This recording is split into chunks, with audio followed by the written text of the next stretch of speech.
안녕하세요. 크립토TV입니다. 오늘은 여러 가지 매크로 요인들을 토대로 AI와 과거 역사를 통해서 단기 조정 시기를 가늠해 보도록 하겠습니다. 물론 관세 변수 등은 제외됨을 알려드립니다. 쉽지는 않습니다만 해보겠습니다. 일단 들쑥날쑥하지만 최근에 매크로 데이터들은 크게 나쁘진 않았습니다. 흔히들 하드 데이터는 괜찮은데 소프트 데이터가 엉망이 됐다. 관세 때문에 심리가 얼어붙었다. 많이 들어보셨을 텐데요. 일단은 중요한 데이터이자 기준금리를 결정하는 핵심 지표들이 바로 물가잖아요. 특히 코어 PC나 코어 CPI, 이 물가가 굉장히 중요합니다. 여기서 코어는 뭐 식품이랑 에너지 이렇게 변동성 큰 거를 제외했다고 보시면 되겠죠. 핵심이다. 뭐 이런 뜻인데요. 이 하얀색은 합친 거고 평균인 거고요. 보시면 아시겠지만 과거에는 저금리 기조의 물가가 잔잔했었습니다. 그러다가 팬데믹을 만나면서 돈이 너무 풀린 나머지 엄청나게 올랐다가 최근에 보시면요. 계속 조금씩 떨어져서 현재 뭐 2.5%다, 2.6%다. 엄청 잘 물가가 잡히고 있습니다. 이 말을 다시 얘기를 하면요. 관세 전쟁만 없었다면 사실은 지금의 우리의 코인 가격, 주식 가격이 지금 수준이 아닐 거라는 뜻이기도 합니다. 물론 뭐 가정은 별로 도움은 되지 않습니다만 한번 말씀을 드려봤고요. 그래서 이걸 보니까 이 트럼프가 제롬 파월에게 항상 하는 말이 있죠. 미스터 투 레이트. 당신은 왜 이렇게 기준금리 인하를 안 하는 거냐? 유럽은 벌써 9번이나 했다. 정신 차려라. 이렇게 하는 게 요 물가가 지금 잡히고 있기 때문임을 생각을 해주시면 좋을 것 같아요. 물론 본인이 관세의 장본인이긴 하지만요. 자, 그리고 EXY 지표, 즉 우리가 지금 원달러 환율을 보더라도요. 깜짝깜짝 놀랄 정도로 많이 떨어졌습니다. 제가 최근에 본 게 한 1360원대까지 떨어진 걸로 기억이 나거든요. 근데 달러 인덱스가 떨어진다는 건 좋은 뜻입니다. 일반적으로 볼 때요. 자, 17년도에도 이게 떨어지면서 약달러가 오면서 불장이 왔고요. 20년도, 21년도에도 크게 떨어지면서 불장이 왔는데요. 지금은 사실 불장이 오지도 않았는데 거의 절반 이상이 떨어져 있는 것처럼 보이죠. 길이를 비교를 해보면요. 물론 이제 좀 높이에서 강달러에서 시작을 했다는 뭐 차이점은 있지만 이것도 사실은 관세의 영향이다. 뭐 국채도 던지고 달러도 던지고 미국 주식도 최근에 던졌었잖아요. 그 영향 때문이지 않을까 생각이 듭니다. 아무튼 데이터로 보면 뭐 다들 크게 나쁘진 않아요. 그러나 아직도 정점이 오지 않았고 긍정적으로 바라보는 가장 핵심 이유를 하나만 꼽으라면 유동성이 증가가 되는 데 있다. 우리 많이 들어봤잖아요. 여기 얘기도 잠깐 해보겠습니다. 흔히들 세계 4대 중앙은행이 있다고 합니다. 미국, 유럽, 중국, 일본인데요. 이 네 개의 중앙은행을 토대로 이들의 글로벌 유동성을 한번 제가 가져와 봤습니다. 이 매크로 데이터는요. 이 사이트는 사실 매크로 데이터를 알아보는 사이트인데 이 M2, 글로벌 M2를 추적하는 사이트에는 항상 이 뭐 세트처럼 노란색 비트코인이 세트로 들어갑니다. 비트코인 사이트가 아닌데도 들어간다는 건 유동성에 가장 친밀하고 커플링이 된다고 보시면 되겠죠. 자, 근데 글로벌 M2 늘었다고 하는데 하나 이상한 점이 있습니다. 요게 이제 글로벌 M2거든요. 특히 4대 은행의 M2인데, 이제 YOY라는 것은 1년 전, 그러니까 전년 동기 대비 상승률을 나타냅니다. 그러니까 1년 전 기준으로 볼 때, 최근에 보면 올랐다고 하는 게 겨우 뭐 잔디 인형 머리털 난 것처럼 별로 올라오지도 않았습니다. 마이너스를 이제 막 극복한 모양새고요. 과거의 정점을 보면 뭐 21년 정점, 17년 정점, 뭐 11년 정점 이런 것까지는 아니더라도 야, 이걸 가지고 올랐다고 우리가 그렇게 좋아했던 거였어? 뭐가 조금 이상하죠? 그래서 다른 차트를 보시면 이해가 되는데요. 글로벌 M2는 크게 두 가지 그 방식이 있습니다. 하나는 누적 개념. 누적 개념으로는 이미 신고가를 뚫고 올라왔습니다. 이 노란색인데요. 네, 아시겠지만 웬만해서는 누적 글로벌 M2는요. 줄어들진 않습니다. 전 세계에서 돈을 엄청나게 찍어낸다는 거죠. 그래서 누적 개념으로는 이미 최고치를 찍고 올라갔고요. 그러나 아까 말씀드린 YOY 전년 동기 대비 성장률은 이제 막 바닥을 찍고 올라오는 단계다. 그래서 요 단계에 있다고 보시면 좋을 것 같아요. 그래서 요거에서 또 보여드리고 싶은 거는 이 YOY 기준으로는 사이클이 분명하게 보이죠. 뭐 올랐다 내렸다 올랐다 내렸다 올랐다 내렸다 이 사이클이 항상 있습니다. 근데 지금 상황에서는 이제 오를까 말까 하는 단계에 있다. 그래서 제가 선을 하나 그어봤는데요. 아무리 그래도 지금 미국 대통령이 트럼프인데 트럼프라 함은 어, 전 세계에서 누구보다 돈을 무제한으로 많이 찍고 싶어 하는 사람이 트럼프인데, 이 명색이 트럼프인데, 지금 여기에서 멈춰야 되겠습니까? 아마 뭐 이런 21년도 고점까지는 모르겠지만, 그래도 예전에 있었던 소봉우리들 있죠. 뭐 요 정도, 요 정도, 요 정도까지는 뚫고 올라가야 되지 않을까. YOY 기준으로요. 물론 한두 번 좀 조정은 있을 수 있지만, 요 정도는 최소한 뚫어줘야 이제 뭐 불장이 왔니 안 왔니 하지 않을까 생각이 듭니다. 미국 주식 데이터 잘 하시는 소수몽키님이라는 분이 계시죠. 이분이 데이터 정리를 잘해서 자, 이분이 한 걸 한 번만 가져와 봤는데요. 돈 풀리는 속도가 3년 최고치 기록 중 하는데 우리 아까 배웠잖아요. 자, 최고치를 기록한다는 건 누적 개념입니다. 전고점을 뚫고 지금 올라갔어요. 그러나 YOY 기준으로는 이제 막 머리털이 나고 있는 단계다. 아직도 멀었음을 의미합니다. 근데요, 이걸 과거의 24년도부터 이제 증감률을 월별로 보면요. 마이너스였다가 플러스가 조금씩 조금씩 늘어나면서 계속 매월 늘어나고 있다. 그래서 가속화되고 있는 중이다. 이렇게 친절하게 데이터를 잘 가져와 주셨죠. 자, 이건 굉장히 긍정적인 것 같습니다. 그러나 문제가 있습니다. 쭉쭉 뻗어 나가긴 할 텐데 그 전에 해결해야 할 숙제, 커다란 숙제가 하나 있었습니다. 유동성 공부하면서 우리 예전에 배웠는데 기억나실지 모르겠네요. 사이클 탑이 오기 전에 그리고 X데이트 이후에 X데이트는요.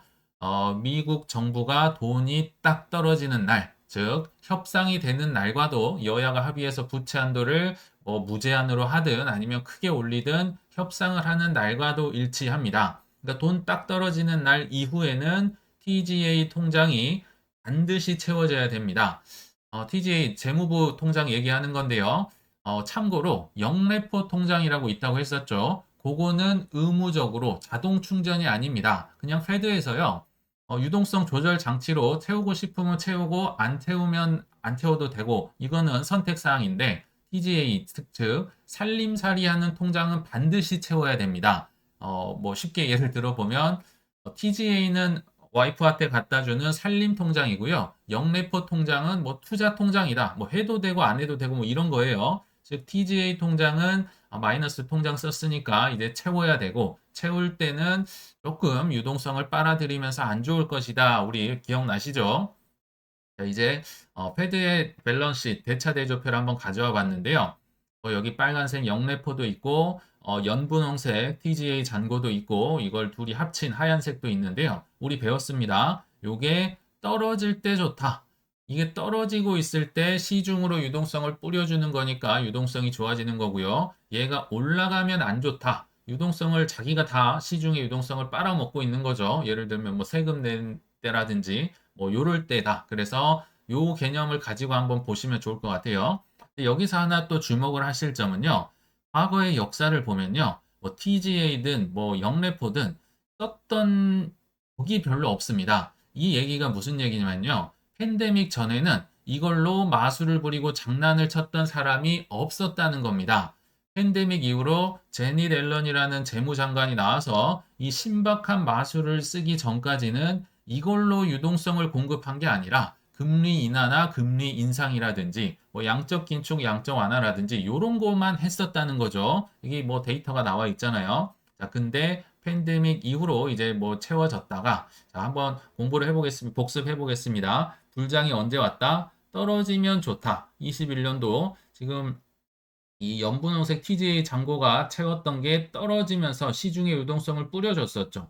또 금리는 뭐 거의 최저금리에다가 유동성을 뿌리니까 불장이 안 올래야 안 올 수가 없었다. 근데 그 뒤로 어떻게 됐나요? 이 빨간색 영래포가 물론 TGA도 늘긴 했는데 와 이렇게까지 는 적은 뭐 앞으로도 좀 뚫기는 어렵지 않을까 생각이 들거든요. 어마어마하게 시중의 유동성을 흡수를 했습니다. 유동성은 안 좋고 또 고금리 기억나시죠? 갑자기 뭐 자이언트다 뭐다 하면서 울트라다 하면서 고금리 점프를 해대니까 22년에 완전 시장이 다 박살이 났던 거 기억이 나실 겁니다. 그러다가 또 신나는 내리막 구간 굉장히 위에서 떨어지니까 이 파급 효과가 어마어마하게 컸다. 이게 다 정말 제가 볼 때 천재 같아요. 제니 델런의 장난이었는데 즉 고금리로 뭐 엄청나게 높은 상황에서도 미국만 뒤에서 유동성 쇼를 미끄럼틀을 타면서 미국만 주식이 막 크게 올라가고 미국 경제만 성장을 하고 돈이 넘쳐나는 상황이 왔었다는 겁니다. 그래서 덕분에 미국 주식과 뭐 코인들도 적당히 상승을 계속 했었잖아요. 사실 오를 상황이 아니었는데도 불구하고요. 자, 그리고 보면 최근의 기준으로는 영래포는 거의 바닥을 찍었습니다. 그래서 요거는 제가 자주 말씀을 안 드렸었죠. 자, 근데 이 연분홍생 TGA, 이 TGA도 한 800빌리언 달러까지 찼던 걸로 기억이 나거든요. 이것도 나름 많다고 생각을 했는데 23년도에 영래포 와, 이 뭐 거의 3배 정도 차 있었네요. 아무튼 요게 이제 떨어지면서 좋다가 한번 충전을 하는 이 구간이 좀 덜컹거릴 수 있다. 그리고 나 충전하면 이제 다시 쓰겠죠. 그래서 이 구간, 이 올라가는 구간이 도대체 언제이고 얼마를 충전을 할 것인지 오늘은 과거에 안 했었던 조금 구체적으로 한번 들어가 보도록 하겠습니다. 요 부분이 이제 궁금한 거겠죠. 그래서 X데이트는 언제냐? 물론 왔다 갔다 합니다. 돈이 딱 떨어지는 시점을 확실하게 알기는 어려운데요. 대기업의 재무부 잔고는 지금 한 400빌리언 이쪽 저쪽 남아 있는 것 같아요. 한 8천까지 채웠다가 현재 한 4천 조금 넘은 걸로 알고 있는데 아무튼 그거 다 쓰는 시기가 한 2025년 8월쯤, 8월 전후가 될 것이다. 이렇게 예상은 지금 하고 있습니다. 물론 뭐 더 미뤄질 수도 있고 땡겨질 수도 합니다.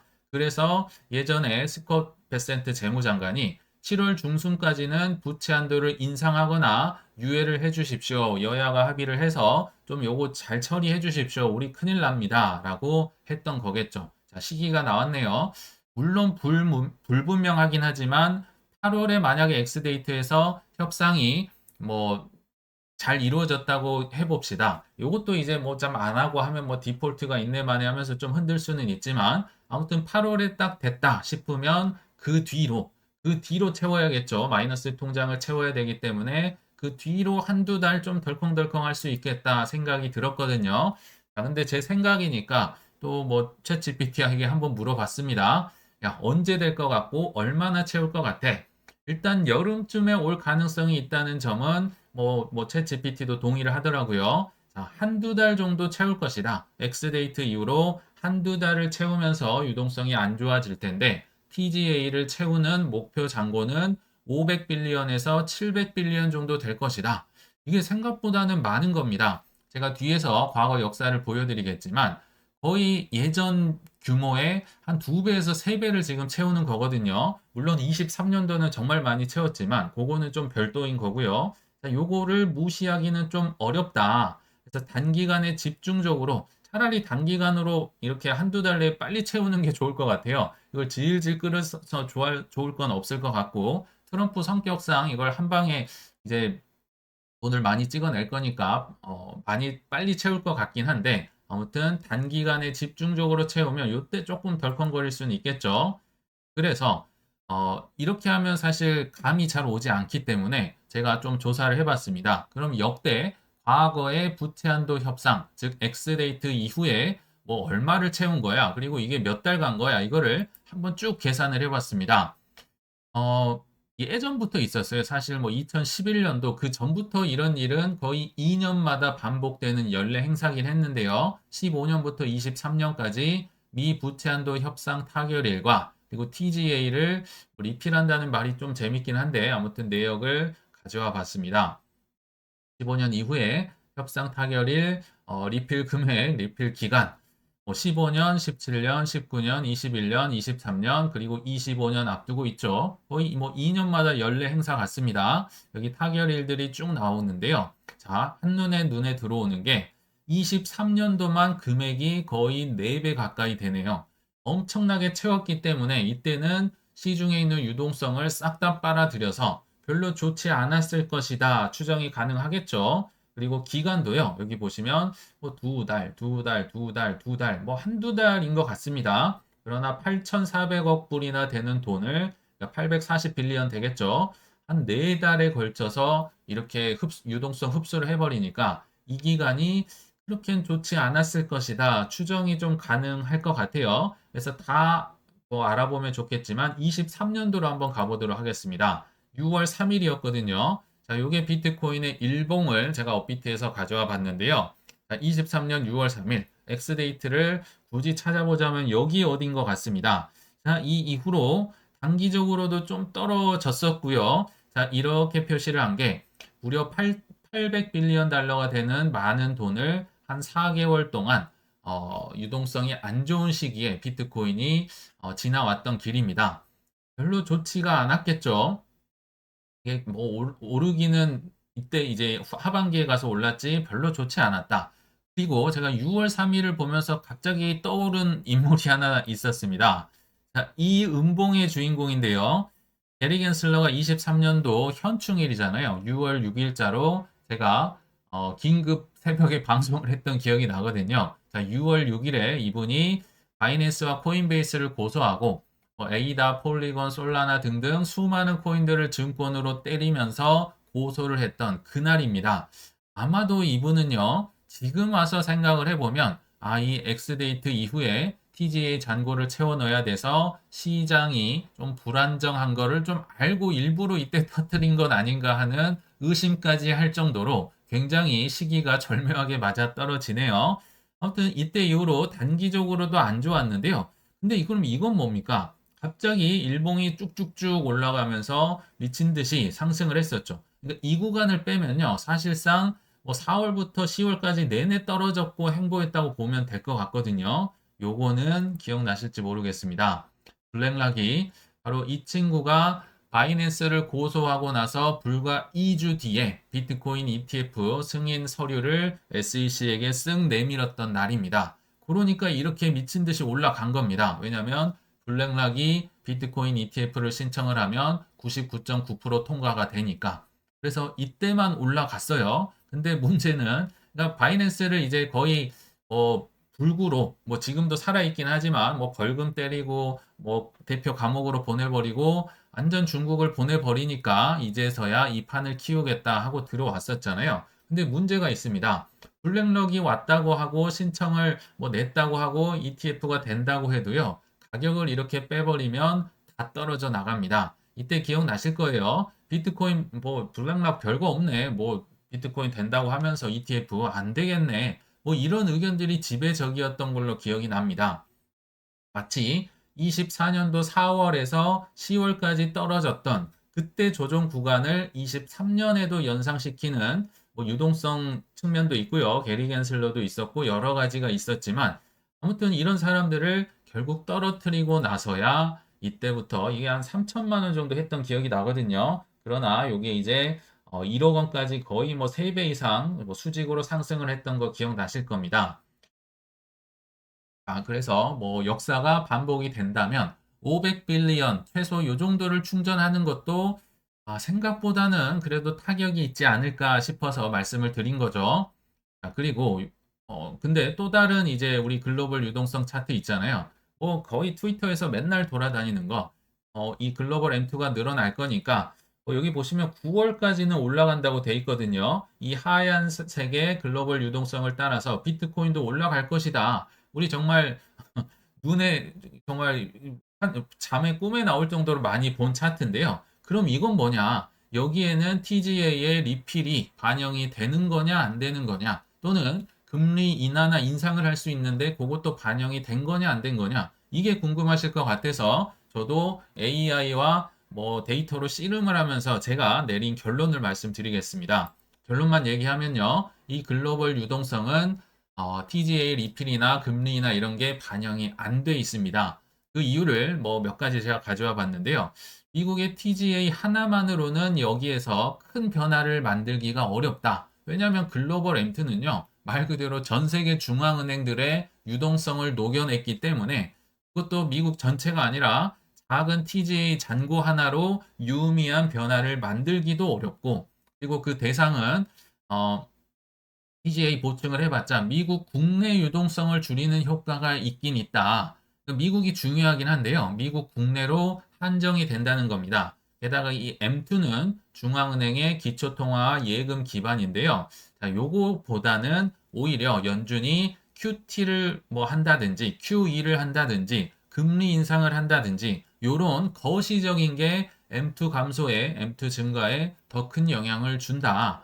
달리 얘기하면요. 금리 인하될 거, 그리고 뭐 TGA 잔고 반영되는 거, 요런 거는 반영이 안 됐다라고 보는 게 맞을 것 같습니다. 그러니까 이대로 하얀색처럼 쭉쭉 가면 좋은데요. 여기에는 뭐 여러 가지 지금 더 돌발 변수가 많이 남아 있다는 거죠. 뭐 관세도 안 들어가 있을 거고요. 그래서 차트 상에서는 역시 제가 과거의 데이터 쭉 넣으면서요. 야, 이게 그 TGA 잔고 반영한 거 맞아? 리필 충전하는 거 뭐 좀 조정 받는 거 반영한 거 맞아? 물어보니까 그거는 큰 영향을 흔적을 찾아보기가 어렵다. 뭐 미미하다. 뭐 이렇게 판단을 하더라고요. 그래서 물론 이렇게 하얀색으로 쭉 가면 좋겠지만 여기에는 이 TGA 리필은 반영이 되지 않았다는 거를 좀 참고를 해주시면 좋을 것 같습니다. 그럼에도 불구하고 부드럽게 좀 충전이 되면 좋겠다. 너무 덜컹거리지 않고 뭐 한 달 정도 짧게 하면 좋겠다 생각도 드는데 자 그럼에도 지금 최소 500빌리언 달러 그러니까 평소에는 한 200빌리언이었는데 한 2.5배 정도는 최소한 채워줘야 되니까 그럼에도 조금 부드럽게 가기는 쉽지 않겠다. 게다가 관세 유예가 아시겠지만 중국의 경우 뭐 아무리 늦어도 한 8월 뭐 초중순까지는 유예가 이때 종료가 되잖아요. 어디가 또 조금 뭐 뒤로 늘어날 수 있을지 모르겠지만 게다가 계절적인 요인으로 볼 때도 뭐 S&P 500이나 비트코인이나 항상 9월은 별로 좋지가 않았습니다. 이런 여러 가지 약세 요인들이 겹칠 수도 있기 때문에 그래도 조금 조심은 하자, 알고 가자는 차원에서 뭐 좀 길게 설명을 드렸다는 거 참고를 해주시면 될 것 같습니다. 자, 그러나 물론 조정은 올 수 있지만 정점은 아직 당연히 안 왔고요. 결국은 창대하게 오른다. 다른 근거를 하나 대 보겠습니다. 자, 이 차트는요, 이 스트리트 스테터스라는 이 통계 사이트는 비트코인 차트가 아니에요. 그냥 모든 세상에 있는 매크로 사이트를 다 총동원하는 사이트라고 보시면 되는데 이 모든 매크로 여기 보시면 10가지 핵심 지표들이 있습니다. 뭐 제조 PMI, PCE, 뭐 GDP, 뭐 생산자 물가지수, CPI 다 집어넣은 거죠. 이 모든 매크로를 쥐어짜서 마켓 사이클을 만들어냈다는 데 의미가 있습니다. 즉 오르고 내리고 이런 거를 글로벌 매크로를 가지고 만든 이 사이클을 통해서 왜 정점이 안 왔는지를 보여드리겠습니다. 자, 이런 건 아마 처음 보실 겁니다. 보시면요. 모든 이 매크로를 통해서 상승과 하락이 뭐 조금 뭐 이게 기간이 길어질 수도 있고 이 높낮이가 달라질 수도 있긴 하지만 올랐다 내렸다 올랐다 내렸다 이건 조금 올랐네요. 조금 올랐다 내렸다 올랐다 내렸다 올랐다 내렸다를 반복하고 있다. 사이클이 똑같진 않지만 반복이 되는 거죠. 근데 현재 위치를 보면요.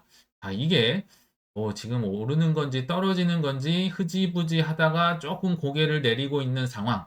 무슨 얘기입니까? 예전에 제가 제조 PMI 지수가 중요하다고 말씀을 드렸는데, 그거랑 영락없이 똑같습니다. 똑같아요. PMI처럼 비리비리 하다가 이렇게 사이클 끝났다? 뭐 종료됐다? 그렇게 보기에는 너무 허무하다시피 사이클이 안 맞는 거죠. 이번에는요. 여기 보시면, 아니, 요 정도는 아니더라도, 요 정도 사이클 탑은 아니더라도, 뭐 13년, 14년에 뭐 요 정도의 소봉우리 정도는 나와줘야 되지 않을까 최소한. 근데 이걸 봉우리라고 할 수 있을까요? 뭐 올랐다 지금 떨어져 버렸는데 이거는 아직 사이클이 제대로 시작이 되지 않았고 종료가 되지 않았다는 것을 의미합니다. 이거는 크립토 사이트가 아니에요. 그리고 크립토 마지막으로 차트를 가져와 봤는데요.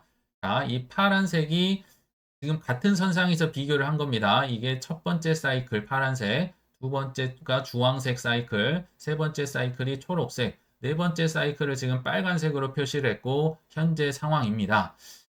굉장히 밑에 있죠. 근데 시작은 비슷하게 지금 놓고 한 거예요. 오히려 최근에 어, 네 번째 지금 사이클이 밑에서 바닥을 뚫고 시작을 하다가 좀 맞춰지다가 지금 못 나가고 있는 모양새인데, 자, 과거에는 뭐 시총도 낮았고 하니까 더 크게 올라갈 수 있었겠죠. 뭐 이런 것까지는 우리가 바라지 않습니다. 그러면 초록색은 어떨까? 이게 이제 21년도 직전 사이클이거든요. 근데 기억나시겠지만 21년도에는요, 쌍봉이 만들어졌습니다. 왜 만들어졌을까요?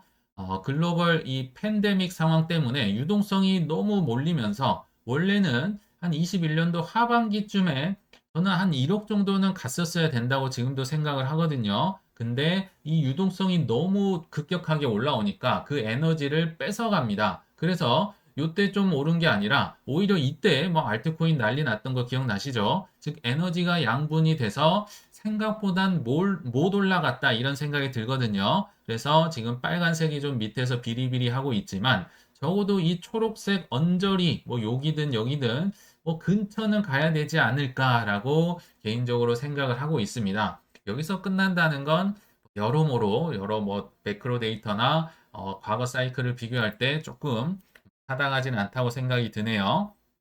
그래서 결론은요, 정점은 오진 않았지만 끝까지 가는 길도 그렇게 순탄하지만은 않을 것이다 라고 생각이 듭니다. 조정이 올 수 있음도 알고는 가자는 거죠. 왜냐하면 오매불망 상승만 기대하면서 또 예를 들어 24년 3월이나 12월처럼 한 방을 노리다가 금방 지치거나 실망하실 수 있으니 조금은 여유를 가져야 한다는 차원에서 오늘 말씀드려 봤습니다.